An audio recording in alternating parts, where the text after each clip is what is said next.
What's up, YouTube? BK with BK Gaming 9000 here. Today we are bringing you the last weekly update before the Rise of Iron comes out and drops. I am super excited.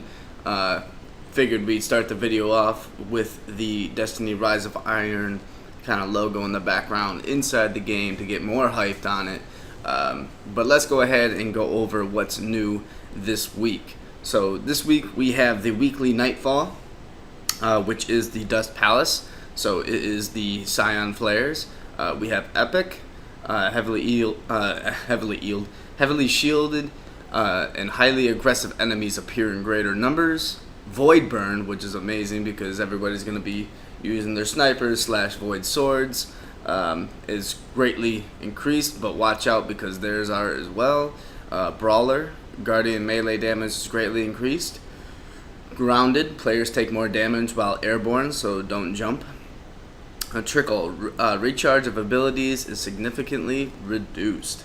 So it's going to be pretty easy, but also can be challenging depending on how you normally play in your playstyle and everything like that. Unknown rewards and stuff like that. As you see here in the previous video that I released last week talking about the Radiant Treasures and the Sterling Treasures, we no longer get the Sterling Treasures for the Heroic Strikes, as I said, but it looks like they have not started giving the Radiant Treasures this week. So in a video that I'm going to be releasing later today, I already recorded it, I'm just editing it. That answers my question inside the video. So yeah, but this one has the heroic enemies appear in greater numbers and more aggressive. This one has solar burn, so everybody get your dragon breaths out. Let's go melt some bosses this week, and yeah, get this going. Berserk, they won't flinch, but small arms. So if you weren't tired of small arms being there, or having something like this crazy modifier, can you imagine if that was Arc? Everybody be running Xalo Supercell solo on this. But yeah, go ahead and farm some 3-coin exotics by doing these heroic strikes and defeating the bosses and stuff like that. Also, we have the daily heroics. Don't forget about these because they give you legendary marks. You definitely want to stock up on your legendary marks.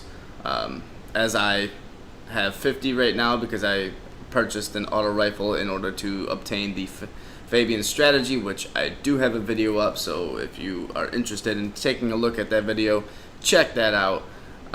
It's awesome.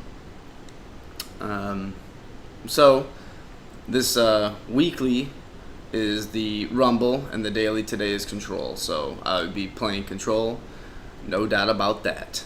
But as mentioned before, here's our Sterling Treasure, level 41 arena, Prison of Elders. I would definitely try to test this out today and see if I can play this on all 3 characters and get a Sterling Treasure on all 3 characters. That would be pretty cool. But if not, then I would probably not recommend it, honestly.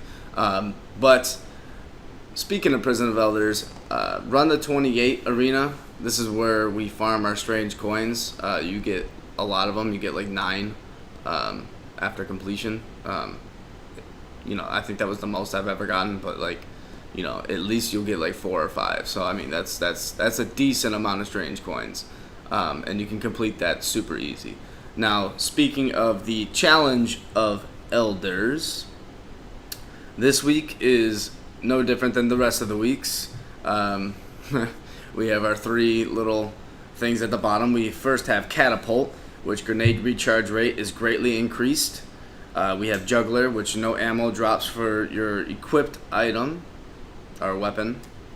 So that is saying no primary weapon is going to drop if you're using your primary. Only special and heavy. No special ammo is going to drop if you're using your special. Only primary heavy. No heavy ammo is going to drop if you're using your heavy. Only primary and special. So that's how you do that one. And we have a grenade kill bonus. So Warlocks with your Sunslinger, get ready to throw those grenades because it's about to go down. And for the bosses this week, we have Kexis the Betrayed, which is Fallen. We have Sidious Mind, which is the Vex. And we have Norusk, Servant of Oryx, which is the Cabal. So the Cabal one's probably going to be the one where you're going to get your most points with the grenades and stuff like that. Just gather everybody in the middle and just start chucking those grenades. Yeah, so let's go ahead and jump to the tower and see what Shaxx has for us today. Alright, Guardians, we are here at Lord Shaxx for his weekly Crucible bounties. If you don't see any of these, you got to complete the Crucible quest chain over in your quests, and then they'll show up here. The first one is complete 2 matches with 1,500 points or higher. Easy. Win 7 matches. Easy eventually. I say eventually because I usually play solo, so it'll eventually happen. Control, Salvage, and Rift. Win 1 of each. Easy, the only one that's difficult to salvage because it's 3v3, and if you don't have a good team, then forget about it. Points earned, so in the weekly Crucible in the featured playlist, easy. Complete 5 matches in a fire team of 2 or more. That's gonna be easy when I find somebody to play with. I'm sure someone on my friends list is playing, so I'll just join in on them and all their fun. So now we go over here. Here's where your bounties show up now. So I already completed a couple extra ones last week, so I have 3 out of 5. So I technically don't even need to do that one, but I'll probably do it in preparation for Rise of Iron. I don't know if the bounties are going to be any different for Rise of Iron, but I would definitely do these for all your Guardians if you have them available this week before Rise of Iron. So now let's go back to Orbit and check out King's Fall. Alright, Guardians, so this week the King's Fall is a little bit different. They are throwing all 3 challenge modes at us this week. So the War Priest challenge, the Golgoroth challenge, and the Oryx challenge mode. So if you're used to playing the raid, I would definitely go and bang these out because that is just guaranteed 335 gear, providing you are already up there. And you know what that means: infusion, as well as possibly keeping some of the, if you get good raid weapons, and maybe keeping them for souvenirs in your vault, or you know, the gear itself. If you haven't collected all the gear, this is your chance to get the gear, because it is all 3 challenge modes, so it's double the loot for each character, pretty much every boss, which is awesome. So yeah, that's pretty much it for the weekly reset, guys. If you guys enjoyed this video, please smash that like button, subscribe for more Destiny video. Rise of Iron's coming out in a week. I'm excited, hope you're excited, and I will see you guys then. Peace.